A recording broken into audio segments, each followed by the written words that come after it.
एक ऐतिहासिक फैसला दिल्ली दंगों को लेकर न्यायपालिका ने दिया है और यह फैसला ऐतिहासिक भी है और सुनिश्चित भी करता है अंकित शर्मा, जो कि एक आईबी ऑफिसर था, जो कर्तव्य का निर्वहन कर रहा था, जिस तरह से उसकी जघन्य हत्या की जाती है। 5 लोगों को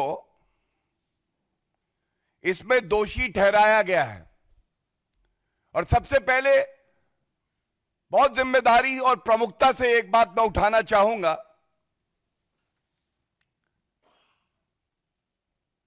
यह न्यायालय ने भी टिप्पणी करी है, जजमेंट अभी पूरा पब्लिक डोमेन में नहीं है, अध्ययन नहीं हो पाया है, लेकिन जो टिप्पणियां आई हैं सामने उनके आधार पे और जो ओछी घटिया राजनीति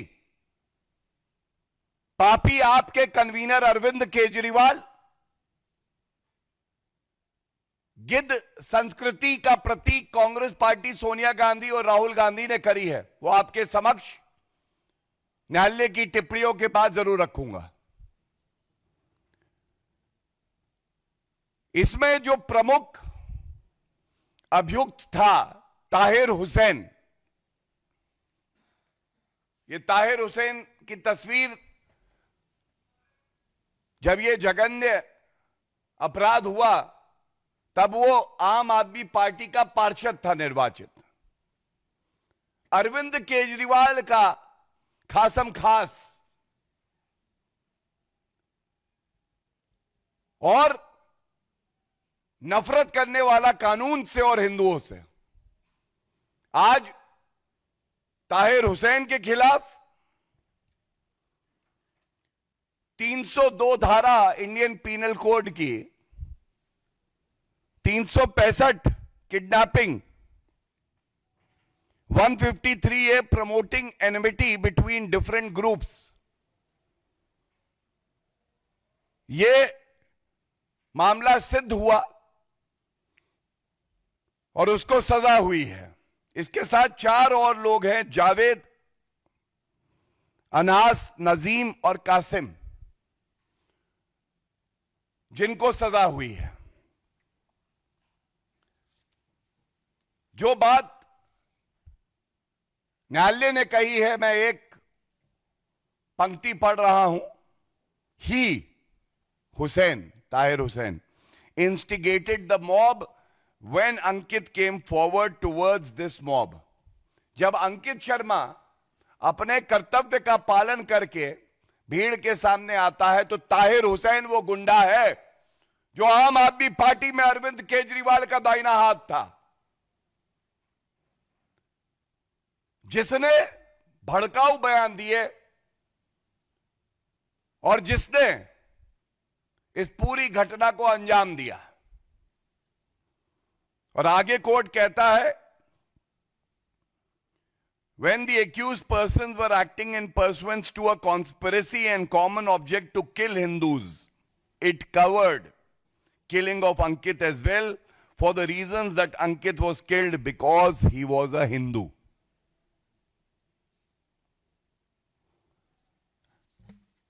अब सवाल यह आता है कि सरकार दिल्ली में अरविंद केजरीवाल मुख्यमंत्री, उनके पार्षद ताहिर हुसैन दंगा करवाते हैं, एक आईबी ऑफिसर की हत्या करवाते हैं और बड़ी प्रखरता से हमने इस पे प्रेस वार्ता भी करी और यह मुद्दा जनता का मुद्दा था। कोई मिट्टी का तेल लेके चल रहा था तो वो अरविंद केजरीवाल और सोनिया गांधी जी थी, जिनके ऊपर मैं अभी आऊंगा। और मुझे याद है जब संसद के पटल पर मार्च 2020 में यह मुद्दा आया तो गृह मंत्री श्री अमित शाह जी ने एक वक्तव्य दिया था। उन्होंने कहा था कि जो भी आरोपी है ये बख्शा नहीं जाएंगे। एक एक को पकड़ेंगे और इनको सजा होगी। और आज जब ये फैसला आया है तो ये कहना गलत नहीं होगा कि ये न्याय की जीत है, ये जनता की जीत है, ये कानून की जीत है, ये संविधान की जीत है। ये सवाल जरूर पूछे जाएंगे, अरविंद केजरीवाल जी आप ये प्रेस वार्ता देख रहे हैं, कहीं छुपिएगा मत, जैसे आप जब ताहिर हुसैन पकड़ा गया था छुप गए थे, एक शब्द आपके मुख से नहीं निकला था, पार्टी से आपने निष्कासित नहीं किया था, उसको राजनीतिक संरक्षण दिया था। आज ये सवाल आपसे पूछा जाएगा, क्या आप बाहर निकल के आज देश की जनता और दिल्ली की जनता से माफी मांगेंगे? आज यह भी पूछा जाएगा किन कारणों की वजह से आपने ये नफरत फैलाई, आपके इशारे पे ताहिर हुसैन ने ये किया, ये जनता को विश्वास है, और ये राजनीतिक संरक्षण क्यों दिया जा रहा था ताहिर हुसैन को? तीसरा जो बड़ा सवाल है, जो अरविंद केजरीवाल और सोनिया गांधी दोनों को उत्तर देना चाहिए,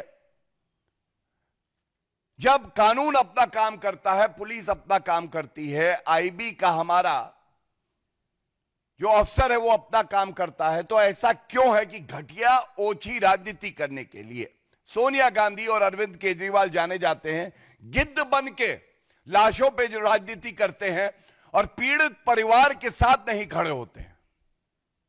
ये खड़े होते हैं आरोपी के साथ, क्योंकि आरोपी का धर्म इन्हें दिखाई देता है, वो इनका वोट बैंक है। तो ऐसा अरविंद केजरीवाल आपने क्यों किया, यह पूछा जाएगा।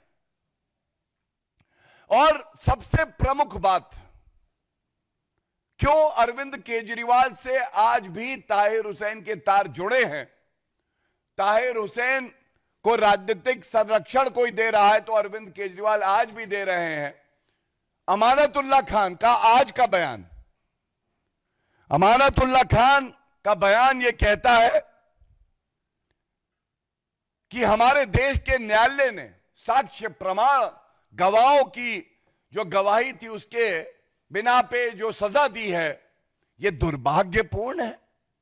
अमानतुल्लाह खान, यह दुर्भाग्यपूर्ण है।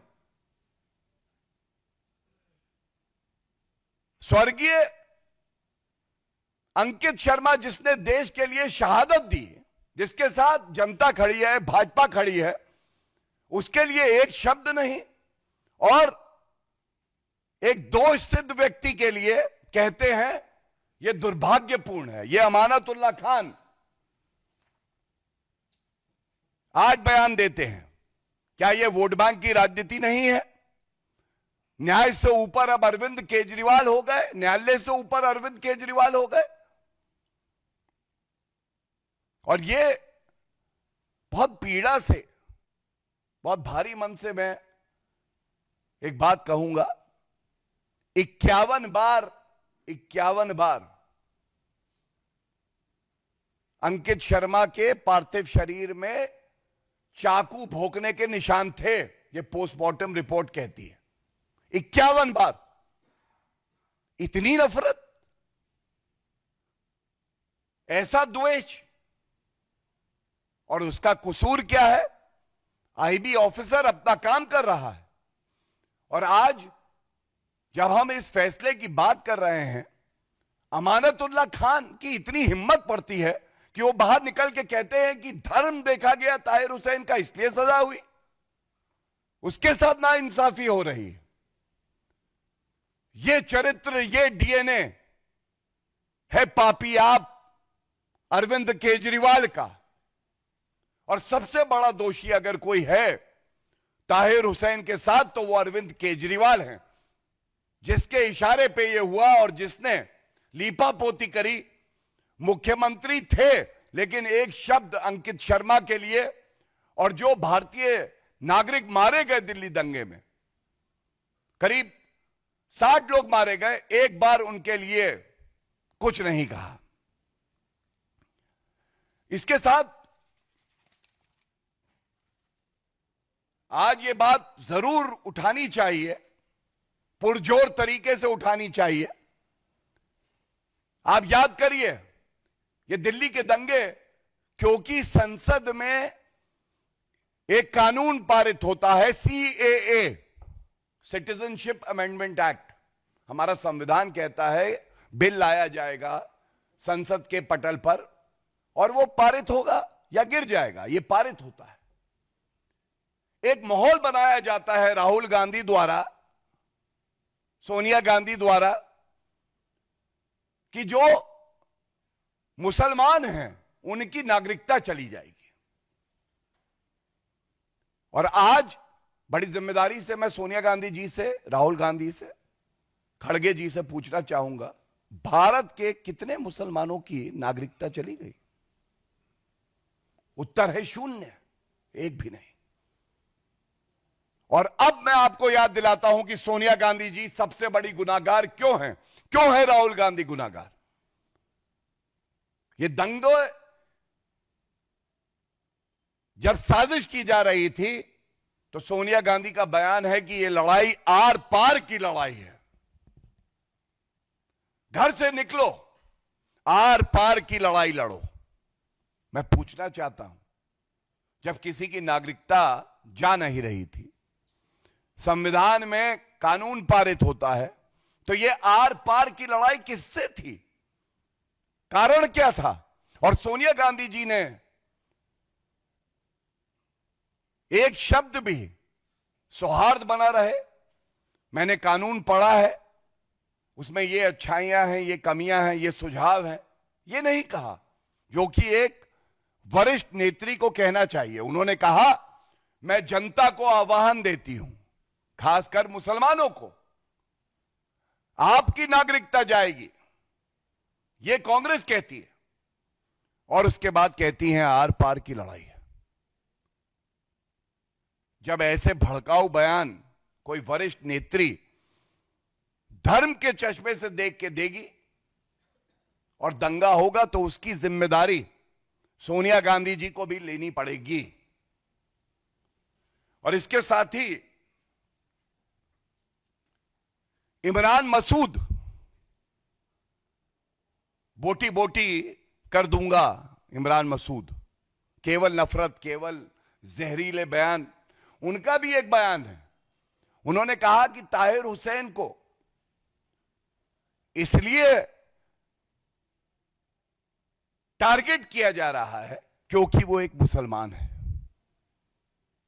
इमरान मसूद, क्या राहुल गांधी के इशारे पे ये वक्तव्य दिया गया? क्या राहुल गांधी ने कान पकड़ के इमरान मसूद से कहा माफी मांगो? जो पीड़ित परिवार हैं, हमें उनके साथ खड़ा होना है। दोषी, अपराधी, अभियुक्त, ये केवल अभियुक्त, अपराधी और दोषी होता है, इसका कोई धर्म नहीं देखा जाता। क्या राहुल गांधी ने ये कहा? नहीं, राहुल गांधी ने मार्च 2020 में, और इसलिए राहुल गांधी भी उतने ही गुनहगार हैं, उन्होंने कहा वो ब्रजपुरी जो दंगा पीड़ित एक इलाका था, वहां गए। मार्च 2020 की बात है। राजनीतिक गिद्ध राहुल गांधी उड़ के कहां जाएंगे? लाशों के पास। और सबने सोचा अगर वहां जाएंगे तो शांति की अपील करेंगे, वो कहेंगे सभी समाज के वर्गों को एक साथ खड़े हो जाना चाहिए। नहीं, लेकिन राहुल गांधी गए और एक मस्जिद में गए, मस्जिद में गए। वो अंकित शर्मा के परिवार वालों से मिलने नहीं गए, जिनकी हत्या हुई थी उनके परिवारजनों से मिले नहीं, संवेदनाएं नहीं व्यक्त करी, ढंढास नहीं बंधाया। उन्होंने कहा मैं मस्जिद में आया हूं टू प्रोवाइड हीलिंग टच। अब मैं ये कहना चाहता हूं, ये हीलिंग टच नहीं था, ये ब्लीडिंग टच था राहुल गांधी का। Whenever I see blood, like a political vulture, I have to reach there. I have to ensure there is blood and more blood. ये राहुल गांधी का दौरा जो है केवल तुष्टीकरण की राजनीति थी। और दुख की बात यह है, चाहे वो सोनिया गांधी जी हो, राहुल गांधी हो, चाहे अरविंद केजरीवाल हो, चाहे तमाम तुष्टीकरण करने वाली पार्टियां हो, समाजवादी पार्टी भी है, ममता बनर्जी भी है, किसी ने भी हम कानून के साथ हैं, पीड़ित परिवारों के साथ हैं, ये नहीं कहा। उन्होंने केवल एक बात कही, तुष्टीकरण हम करते रहेंगे, मस्जिद जाएंगे, एक वर्ग की बात करेंगे, अगर वो अपराधी भी है तो क्या हुआ। और ये बहुत ही चिंताजनक बात है।